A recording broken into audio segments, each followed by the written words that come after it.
call this one the resolution reboot because today, January 13th, is International Quitters Day. It's actually the date when most of us are likely to give up on that New Year's resolution. So according to U.S. News & World's report, only 9% of people consider themselves successful in their resolutions, and it found almost all those resolution makers lose resolve by mid-February, but most people quit on the second Friday of the month. That's according to this running and cycling app Strava. One study showed 23% of people stop by the end of the first week. They just completely give up.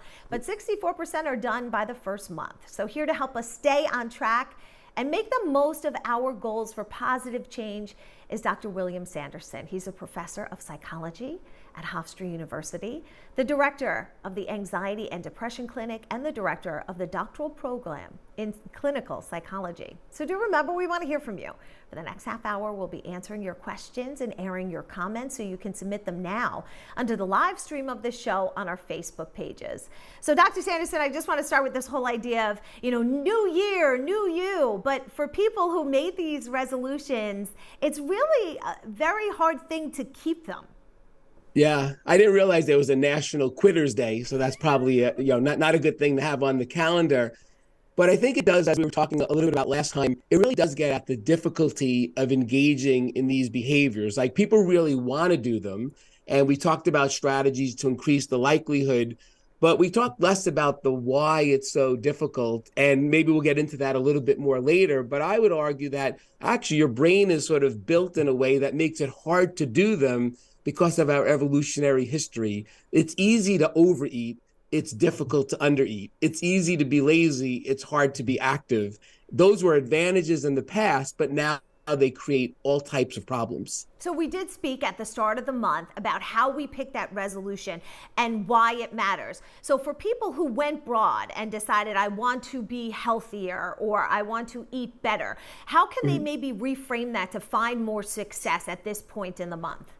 Yeah, well, I think, once again, we sort of anticipated this. If you remember, when I think that was the 27th of December when we talked about this. But I think that the idea is you have to expect to fail because it is so difficult. And what I mean by fail, meaning it's not going to go exactly as you want. But you have to see it as a process where multiple failures, so to speak, or lapses ultimately lead to success. That's the process for almost everyone. Only 9% of people just take the ball and run the whole time.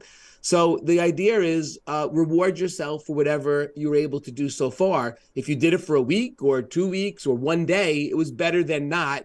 And once again, now just reframe it as set that goal again, using the procedures that we talked about, and move forward. And the importance of consistency as part of this. Yeah, well, remember that also we were talking about the idea of consistency, meaning we're trying to establish a behavior, and you start small so that it's easier to actually establish the behavior. And then over time, you could increase it and get it closer to what you want. So just as an example, I think we talked about something like just go to the gym for 5 minutes. Just sit in the gym. Just get there, or just sit on your exercise equipment and just get used to incorporating that into your daily routine. And then over time, it should get easier to do it. And then as you're doing it, it will be easier to increase it closer to your goal.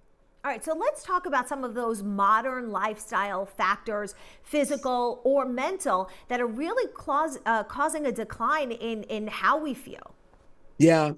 Well, I think that what we know is that everything is actually getting worse in terms of our health, which is somewhat of an irony because we have all this information. So physical health, like obesity and diabetes and cancer, they're all on the rise. And also anxiety and depression, suicide, substance abuse. These are all on the rise well before the pandemic. The pandemic made them worse. And it comes back to the idea that our environment is so different than the one we evolved in. And we're really challenged to deal with stimuli in the environment. So just as an example, we already talked about eating. We could get into more about why controlling eating is so difficult.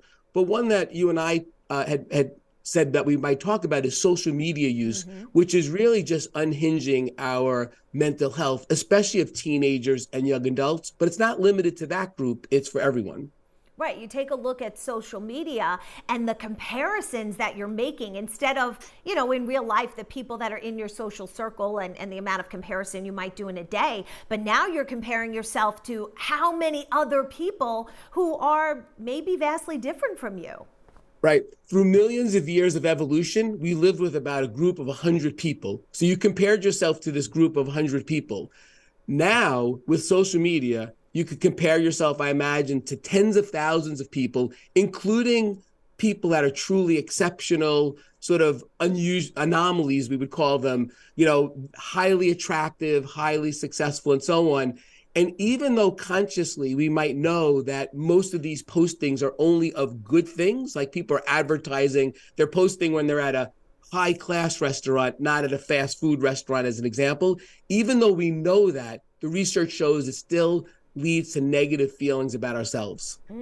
Now, we did kind of talk a little bit about food, but I want to talk about specifically that processed food.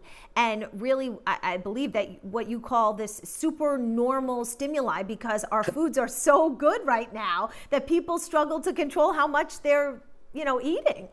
Yeah, it's a technical term, the super normal stimuli, but it's a simple idea. It's basically that in the natural environment, once again, that we evolved in, maybe the sweetest thing might be something like an apple, as an example, right?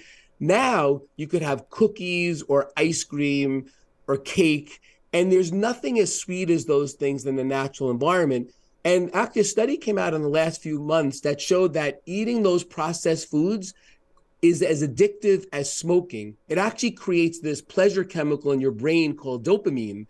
And that's what makes people get addicted to things like drugs or gambling. And now these processed foods are doing it at the same level as smoking and gambling. So it's no surprise, going back to our resolutions, that people have a lot of difficulty making a change like eating less or eating healthier, both of those things, because there's an abundance of food and there are these super stimuli and we just can't manage them. And now what about getting outside and, getting enough sunlight to really help ourselves as well? Yeah, I saw this statistic that the average adolescent spends less time outside than a maximum security prisoner, which is 1 hour per day. And it's true, they're inside, they're playing video games and so on. So much of our own lives are inside. And this, we know that most people have vitamin D deficiency. Not only is that bad for our physical health, but it's also bad for our mental health as well. So once again, when we're looking at all these increases in physical problems and mental health, it really isn't a surprise if you take this evolutionary mismatch approach and saying, oh, no wonder we're doing things that we weren't really built for, and it's going to have a bad effect on us. I also want to mention caffeine. So many people wake up and right away, I need that coffee, right? Or I need, some type of one of those beverages, right?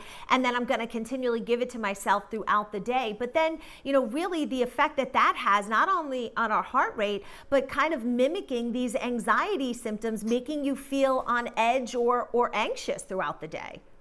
Yeah, so absolutely. Well, I think, so caffeine to a moderate degree is not harmful. It's good for your attention. There might even be some health benefits to it. But certainly, if you're using a lot of caffeine in any form throughout the day to get through it, it's likely to cause anxiety symptoms, maybe high blood pressure in excessive amounts, insomnia, which then leads to other types of problems.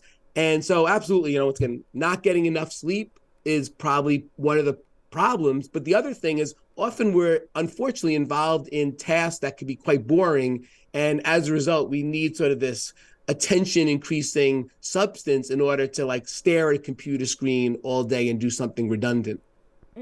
So for people right now who are struggling to get back on track and maybe feel as though they've missed the mark, we're seeing all your questions and all your comments coming in. So we're going to get to really the heart of how you can reboot your New Year's resolution. And for those of you who have found success and are also writing in, we're going to share those success stories. Our conversation is going to continue straight ahead. Up live right now on news12.com, we have a guide to mental health resources that are available throughout the tri-state. You see that QR code there on your screen? If you scan that code, it will take you right to the spot that you need on our website, and we want to hear from you.